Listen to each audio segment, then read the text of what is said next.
Hello viewers, কেমন আছেন সবাই? আশা করি সকলেই ভীষণ ভালো আছেন। স্বাগতার সংসারের আরও একটা নতুন পর্বে আপনাদের সকলকে স্বাগত। এখন সময় বেলা 12টার মতন বাজে। আজকে রিয়ানের একটা ম্যাচ রয়েছে ফুটবলের, তো আমরা ঠিক করেছি যেহেতু ওখানে 12টা এখন বাজে, যেতে যেতে একটা থেকে ম্যাচ শুরু হবে, তারপর লাঞ্চ টাইম হয়ে যাবে। সেই জন্য আমরা ঠিক করেছি যদি খুব দেরি হয়ে যায় তাহলে বাইরেই কোথাও বসে একটু মেডিটেরিয়ান ফুড খাবো, মানে সি ফুড যেটাকে বলে আর কি, মাছ। তো আপনাদের সাথে সেই অভিজ্ঞতাও শেয়ার করব। চলুন তাহলে আপনাদেরকে আজকে মেন আমার যেটা উদ্দেশ্য ছিল যে স্পেনেতে বাচ্চাদের ফুটবল কীরকম হয়, ম্যাচটা কীরকম হয়, কীভাবে তারা খেলে, এই সমস্ত অভিজ্ঞতা আপনাদের সাথে শেয়ার করার। চলুন তাহলে দেখে নেওয়া যাক কীরকম হয় এখানকার বাচ্চাদের ম্যাচ। আজকে রিয়ানের যেখানে খেলা পড়েছে সেই জায়গাটার নাম হচ্ছে মিখাস, কিন্তু যদি বানান বলতে চান তাহলে MIJAS, কিন্তু স্প্যানিশে যেহেতু জে কে খ উচ্চারণ করা হয় তাই আমরা এই জায়গাটার নাম বলি মিখাস।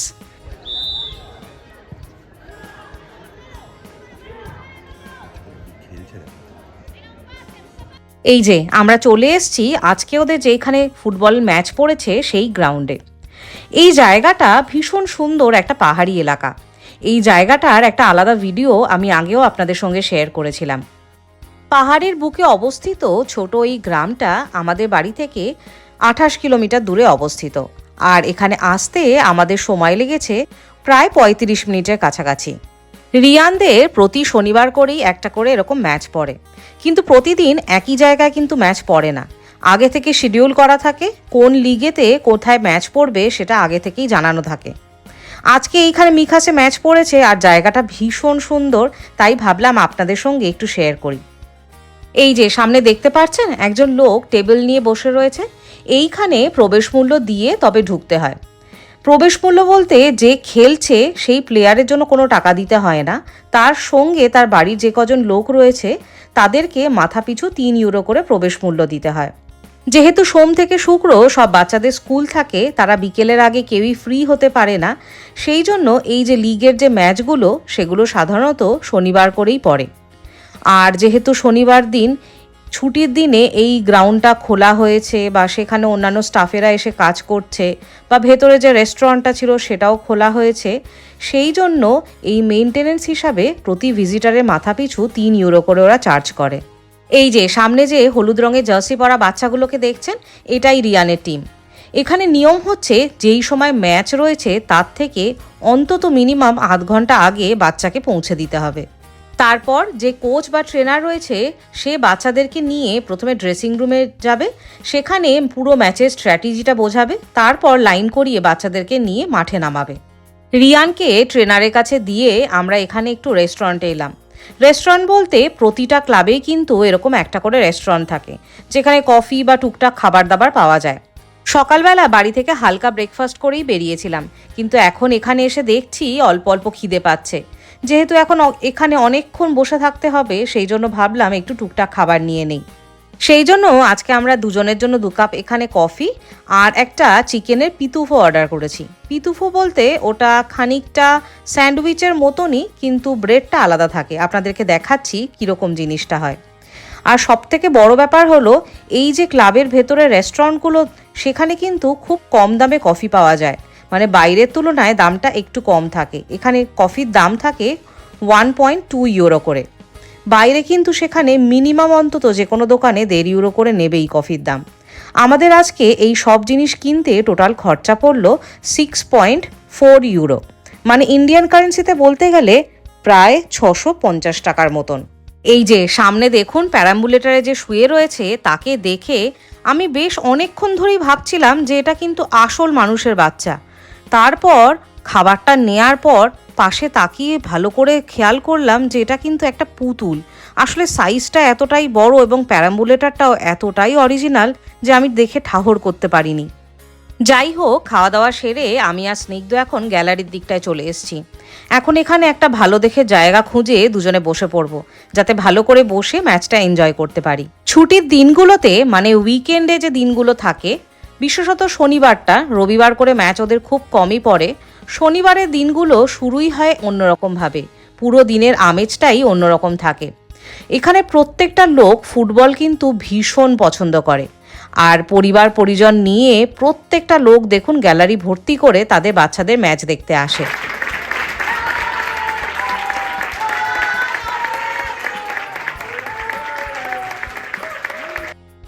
এখানে এতক্ষণ অন্য দুটো টিমের ম্যাচ চলছিল। এই যে দেখুন ছোট ছোট বাচ্চাগুলো রিয়ানদের থেকেও আরও ছোট দেখে মনে হচ্ছে বয়সে। এই বাচ্চাগুলো যারা উইনিং টিম তারা ভীষণ উচ্ছ্বাসে একেবারে হাততালি দিচ্ছে। আর এই যে সামনে দেখতে পাচ্ছেন উইনিং টিমের যে কোচ রয়েছে সে তার বাচ্চাদেরকে নিয়ে একটা গ্রুপ ফটো তোলে। এটা রিয়ানদেরও হয়, যখন যেই ম্যাচে ওরা জেতে তখন তাদের গ্রুপ ফটো তোলা হয় ম্যাচের পরে। স্পেনেতে দেখেছি ফুটবল নিয়ে একটা অন্যরকম উত্তেজনা কাজ করে লোকজনের মধ্যে। মানে ফুটবল খেলার ক্রেজ এতটাই বেশি এখানে লোকজনের মধ্যে যে ছোট ছোট বাচ্চারা, মানে একদমই ছোট বাচ্চারাও এত সুন্দর ফুটবল খেলে, এত সুন্দর ড্রিবলিং করে, যেন মনে হয় চোখ মেলে তাকিয়ে দেখি। এই যে রিয়ানদের টিমকে এখন ম্যাচ শুরুর আগে একটু শর্ট প্র্যাকটিস করিয়ে নিচ্ছে, মানে ওই এক প্রকার ওয়ার্ম আপ বলতে পারেন। রিয়ানদের এখন লা লিগা টুর্নামেন্টটা চলছে বিভিন্ন ক্লাবের মধ্যে। লা লিগা শব্দটা হয়তো আপনারা অনেকেই শুনে থাকবেন। এটা একটা স্প্যানিশ শব্দ। লা শব্দের অর্থ হচ্ছে দ্য, আর লিগা শব্দের অর্থ হচ্ছে লিগ, মানে দ্য লিগ। আপনারা অনেকেই হয়তো জানেন যে স্পেনেতে কিন্তু খুব বিখ্যাত কিছু ক্লাব রয়েছে এবং সেখানে প্রচুর নামকরা ফুটবলাররা খেলে এসেছে বা এখনও খেলছে। যেমন রিয়েল মাদ্রিদ একটা ভীষণ বড় নামকরা ক্লাব, সেখানে ক্রিস্টিয়ানো রোনাল্ডো, জিদান আরও অনেক নাম করা লোকজন খেলেছে। ঠিক সেই রকমভাবে এফসি বার্সেলোনাও কিন্তু বিশাল বড় একটা ক্লাব এবং সেখানে মেসি কিন্তু বহু বছর খেলেছে। আচ্ছা, আপনাদের মধ্যে কারা কারা ক্রিস্টিয়ানো রোনাল্ডোর ফ্যান আর কারা কারা মেসির ফ্যান আমাকে একটু কমেন্ট করে বলুন তো। এটা কিন্তু ভীষণ বড় আর একটা ভীষণ কমন প্রশ্ন এখানে। যে কোনো বাচ্চাকেই দেখি আরেকটা বাচ্চাকে জিজ্ঞেস করে, আচ্ছা বলো তো ক্রিস্টিয়ানো নাকি মেসি। সম্প্রতি হয়তো আপনারা অনেকেই ইউরো কাপ বা অন্যান্য ফুটবলের ম্যাচগুলোতে দেখেছেন স্পেনের টিমে লামিন ইয়ামাল নামে একটা খুব কম বয়সী ছেলে খুব ভালো খেলছে।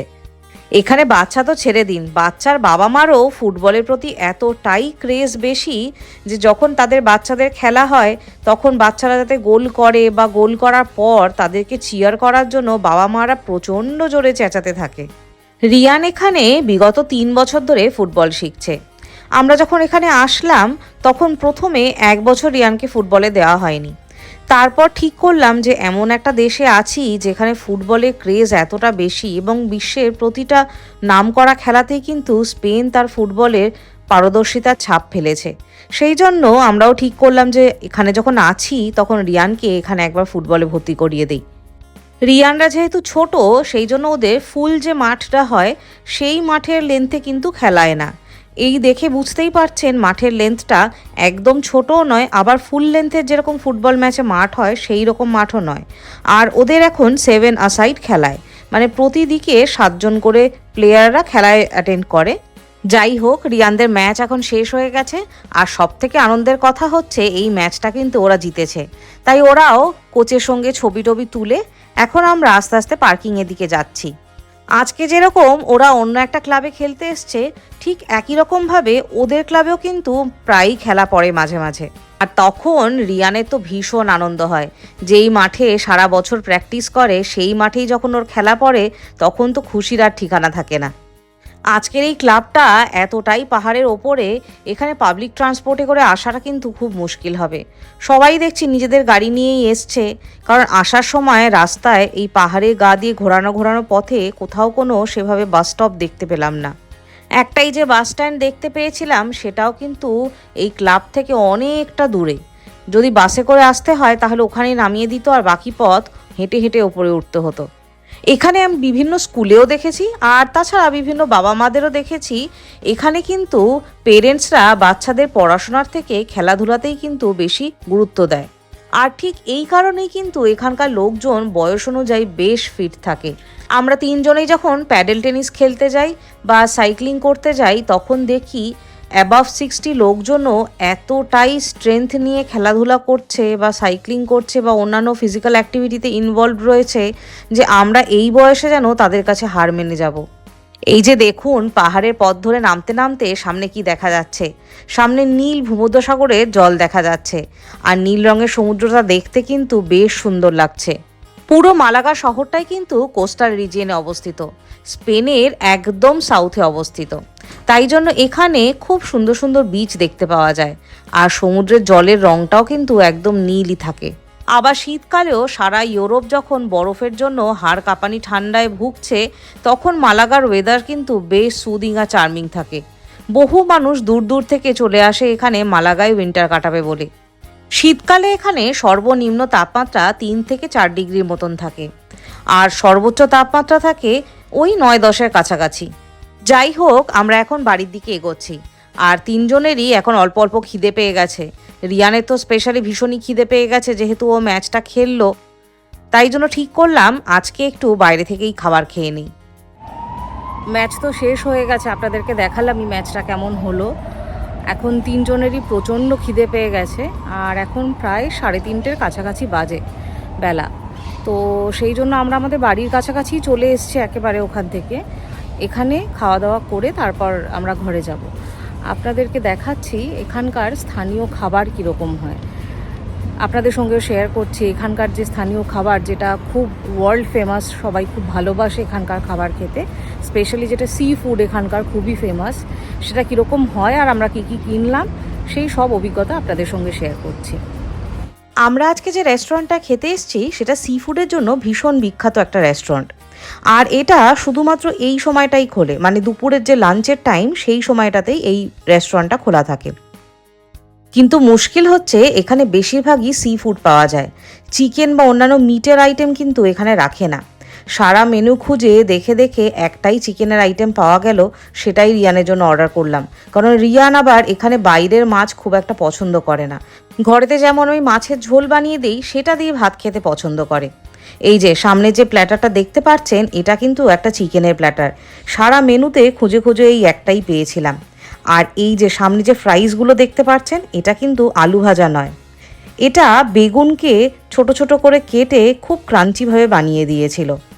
এই যে তার সাথে নিয়েছিলাম এরকম প্রনসের ফ্রেশ একদম একটা স্টিক, আর তার সাথে এরকম ছোট্ট একটা ব্রেডের পিসের মধ্যে মেয়োনিজের সঙ্গে বিভিন্ন রকম হার্বস বানিয়ে একটা ডিপ বানিয়ে দিয়েছিল ওরা। এই যে তার সাথে প্রত্যেকে এরকম প্যাকড ব্রেড 1 পিস করে দিয়েছিল। এখানে আসলে কিন্তু লোকজন ব্রেডটাকেই স্টেপল ফুড হিসেবে খায়। আমরা যেরকম রাইস বা অন্যান্য জিনিস খাই, এরা কিন্তু শুধুমাত্র ব্রেডই খায় এখানে। এই যে সামনে যে মাছের প্ল্যাটারটা দেখতে পাচ্ছেন, এখানে একরকমের ছোট ছোট মাছ পাওয়া যায়, যার নাম হচ্ছে বকেরনেস, যাকে ইংলিশে আমরা অ্যানচোভিস বলি। সেই মাছটা মানে সাইজে কীরকম বলবো, আমাদের দেশে যেরকম ছোট ছোট পার্শে মাছ পাওয়া যায় সেই রকমের সাইজ, কিন্তু অত কাঁটা থাকে না। সেই মাছের মাথাটাকে বাদ দিয়ে পেট থেকে কেটেছে, তারপর সেটাকে ময়দার একটা ব্যাটার বানিয়ে তার মধ্যে ডুবিয়ে সেটা একদম ডিপ ফ্রাই করে এখানে দিয়েছে। সব মাছগুলোই যেহেতু সি ফিশ, সেই জন্য বেশিরভাগই নোনতার দিকে স্বাদ। মানে আমাদের ওখানে পুকুরের জলের মাছ যেরকম মিষ্টি হয়, এখানে এগুলো সেরকম নোনতার দিকে স্বাদ। এই যে সামনে যে আরেকটা মাছের প্ল্যাটার দেখতে পাচ্ছেন, এটা হচ্ছে ছোট ছোট সার্ডিন মাছকে ওরকমই ময়দার ব্যাটারে ডুবিয়ে তারপর ভেজে দিয়েছে। যাই হোক, আমরা জানি যে সামুদ্রিক মাছের নিজস্ব কিছু খাদ্যগুণ রয়েছে, যা স্কিন এবং বাচ্চাদের শরীরের জন্য অনেক পুষ্টিকর হয়। কিন্তু তা হলেও আমার কিন্তু আমাদের নিজেদের দেশের মাছটাই বেশি পছন্দের। আমাদের দেশের যে মিষ্টি জলের মাছগুলো আছে, সেগুলো টাটকা না হলেও ফ্রোজেন হিসাবে যে সমস্ত বাংলাদেশি বাজারগুলো আছে সেখানে পাওয়া যায়। যেমন ম্যাড্রিড বা বার্সেলোনা, এই সমস্ত জায়গায় এগুলো পাওয়া যায়। কিন্তু যেহেতু মালাগাতে কোনো বাংলাদেশি বাজার নেই, সেই জন্য এখানে আমরা ওটা পাই না। যখন ওদিকে যাই তখন সেখান থেকে নিয়ে আসি। কথাতেই বলে যে মাছে ভাতে বাঙালি। একটু গরম গরম মাছের ঝোল আর সঙ্গে একটু গরম ধোয়া ওঠা ভাত, ব্যাস আর কি চাই, এতেই তৃপ্তি করে খাওয়া হয়ে যায়। সেই জন্য আমি কি করি, এখানে যে লোকাল মাছগুলো পাওয়া যায় সেই মাছগুলোই বাড়িতে কিনে নিয়ে এসে নর্মাল যেরকম মাছের ঝোল হয় সেরকমই বাঙালি পদ্ধতিতে মাছের ঝোল বানিয়ে নিই। চলুন আজকের পর্বটা তাহলে এখানেই শেষ করছি। কেমন লাগলো অবশ্যই কমেন্ট করে জানাবেন, আর যদি ভালো লেগে থাকে তাহলে অবশ্যই একটা লাইক করবেন আর আমার চ্যানেলকে সাবস্ক্রাইব করবেন। তাহলে দেখা হচ্ছে আগামী পর্বে। একদম নতুন কোনো অভিজ্ঞতা নিয়ে চলে আসবো আপনাদের সঙ্গে ভাগ করে নেওয়ার জন্য। সবাই ভালো থাকবেন, সুস্থ থাকবেন।